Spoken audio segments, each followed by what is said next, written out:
2020 será de la misma tendencia, otro año en retro, agudizado por el manejo económico fondo monetarista que conduce a una austeridad, a mi modo de ver, muy peligrosa, no solo por razones sociales, sino por el hecho de que paraliza el aparato productivo. ¿Cómo mira usted los temas que quedan pendientes dentro del diálogo nacional, que no es el primero, por supuesto, al que ha llamado el gobierno? Bueno, para empezar diría yo que el diálogo nacional en la voz del presidente Lenín Moreno, en la boca del presidente Lenín Moreno, resultó lamentablemente una verdadera estafa. Ya tuvimos 2 procesos de diálogo fallidos y estamos ahora frente a un diálogo estancado. No se entiende que el diálogo no simplemente es reunir a unas cuantas personas representantes de distintos sectores de la sociedad y contarles los problemas del país de una manera en esta ocasión amable, no como hacía el gobierno anterior, y esperar que esa gente acepte la propuesta. No es una simple socialización. El diálogo va más del momento de oír, tiene que ser escuchar. El diálogo exige que la contraparte asuma las posiciones de los distintos sectores, incluso para cambiar su propia posición, de ser caso, pero esa apertura, esa predisposición al diálogo no existe de parte del gobierno del presidente Lenín Moreno, y eso es lo que va generando esta situación de creciente tensión política, y me temo que el año 2020 va a ser muy similar al año 2019, porque el diálogo ya entra en una etapa directamente electoral, y eso va a ir debilitando aún más las condiciones. Me parece a mí que lo que tenemos que hacer es organizar una fuerza política social suficientemente capaz de impedir que este gobierno siga cometiendo tantas barbaridades en el ámbito económico y social, y que prepare una transición verdadera hacia un camino que nos permite enfrentar los graves problemas que demanda el Ecuador, la sociedad ecuatoriana. Creo, insisto, que este gobierno ya no tiene capacidad para introducir los cambios necesarios. Entre los argumentos que de alguna manera reflejan esas distancias entre el oficialismo y el pueblo ecuatoriano, que se tradujo en los graves problemas en la protesta social, está el precio de los combustibles, la famosa focalización, que fue el principal tema discutido en esa noche del 13 de octubre y sobre la cual no se ha llegado a nada. Persiste la posición del gobierno de que esta se hará, se entiende que será con una vara mucho más baja, con una expectativa del gobierno de recuperar aproximadamente 1/3 de lo que se proponía en términos de subsidio para obtener mayores ingresos o menos gastos, más bien para el fisco. Y los sectores sociales que se encuentran inconformes pues señalan que no solamente presentaron propuestas con respecto a la focalización de los combustibles, sino una especie de plan de gobierno, pero que nada de lo que han presentado ha sido considerado por el gobierno. Esa es otra demostración de que el gobierno del presidente Lenín Moreno, cuando habla de diálogo, organiza simplemente una suerte de gran tramoya para distraer a la sociedad y no discutir los temas de fondo. Lo que debe haber hecho el gobierno del presidente Lenín Moreno es asumir con responsabilidad esa propuesta de política económica presentada de lo que se conoce como el Parlamento de los Pueblos, liderado por la CONAIE, y discutir eso. No se trata de que se acepte de forma irrestricta esa propuesta, que contiene elementos, a mi juicio, muy interesantes, muy potentes, sino que abra la puerta a un gran diálogo, una gran discusión nacional. Pero no, eso era imposible. El gobierno del presidente Lenín Moreno ya ha tratado de pies y manos a la lógica del Fondo Monetario Internacional, y vemos que, por el contrario, en lugar de abrir la puerta para discutir la carta de intención del Fondo Monetario Internacional, está empeñado en hacerla cumplir a como dé lugar. Y eso es lo que genera violencia. Porque recordemos, tengamos presente, esos hechos vandálicos que se dieron en el año que está terminando en octubre, hace muy pocos días, tienen un origen también vandálico. Yo rechazo todo tipo de vandalismo, pero más aún el vandalismo que proviene del Estado. La decisión de retirar los subsidios de los combustibles al diésel y a la gasolina de la noche a la mañana, que provocó un incremento de los precios de esos combustibles de más del 100%, del transporte público en las ciudades de un 40%, fue un hecho vandálico. Vandalismo puro y duro de parte del gobierno. Esto es lo que tenemos que entender. Yo no estoy justificando las respuestas vandálicas en las ciudades del Ecuador, no, de ninguna manera, pero lo que sí es una manera de asumir la responsabilidad, reconocer ese grave error y corregirlo, pero no lo ha hecho. Ahora insiste el presidente Moreno en eliminar los subsidios, pero no hay un verdadero diálogo, no se conoce cuál es el mecanismo, cómo se va a establecer la eliminación de los subsidios, que a mi juicio sí merecen ser revisados, pero de una manera integral, con criterios sociales, con criterios económicos productivos, con criterios ecológicos, porque la medida adoptada de manera vandálica, insisto una vez más, por el presidente Moreno en octubre pasado, lo único que tenía en mente es recoger recursos fiscales, era una medida fiscalista, no tenía ninguna otra reflexión. Yo escucho a muchas personas que quienes se oponen a ese incremento excesivo, desmedido, incontrolado, sin estudios de por medio del alza de los combustibles, están apoyando el consumo de los combustibles fósiles. Es una falacia, porque la medida del presidente Moreno nunca se tomó a partir de criterios ecológicos, sino, insisto, fiscalistas. En ese escenario se tiene que tener en consideración que un incremento de los precios de los combustibles va a golpear también a la economía popular, que estará afectada por el bajísimo incremento de los precios de los salarios. Se señala que apenas un 6% de los trabajadores y trabajadoras se verían directamente beneficiados por el incremento de los salarios, y apenas $6, que como han dicho algunas personas parece una simple limosna, pero $6 que no sirven para mejorar el poder adquisitivo de las economías de los trabajadores y trabajadoras, y que tampoco van a beneficiar al resto de la población, porque hay que tomar en consideración un asunto. Sí, directamente los salarios benefician a quienes tienen una relación laboral en alguna empresa, eso es así, pero indirectamente esas familias que reciben un incremento salarial aumentan su capacidad de compra, y eso beneficia a gran parte de la economía informal, que es la que alimenta, las que viste, las que atiende con una serie de servicios a esas familias de trabajadores. Por eso creo yo que este escenario que estamos viviendo de restricción salarial, de restricción de la obra pública y además de un anunciado incremento de los precios de los combustibles, sigue exacerbando una tendencia de estancamiento en la economía ecuatoriana. Por eso para mí la lectura me lleva a una conclusión. El año 2019 fue un año más de retroceso y el 2020 será también un año retro. Ahora, el salario básico unificado, que usted lo ha tocado ya, merece un análisis particular, pues se da aquí una especie de paradoja.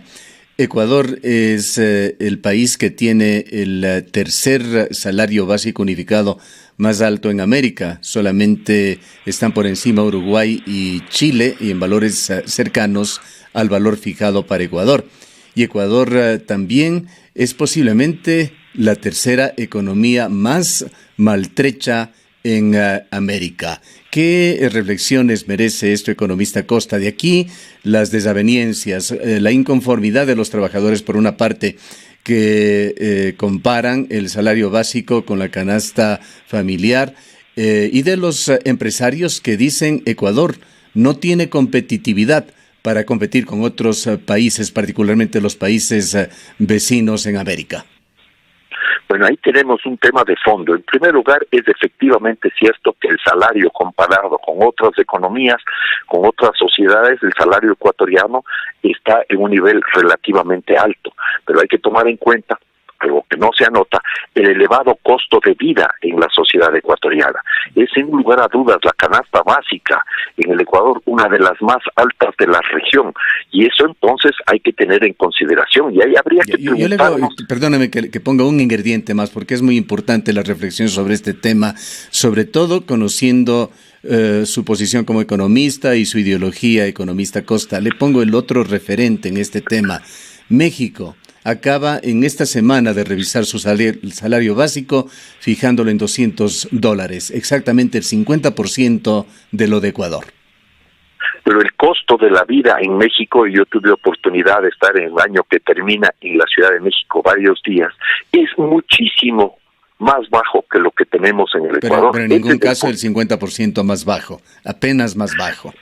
No sé si es apenas más bajo o es igual, no le podría decir, pero es muchísimo más bajo.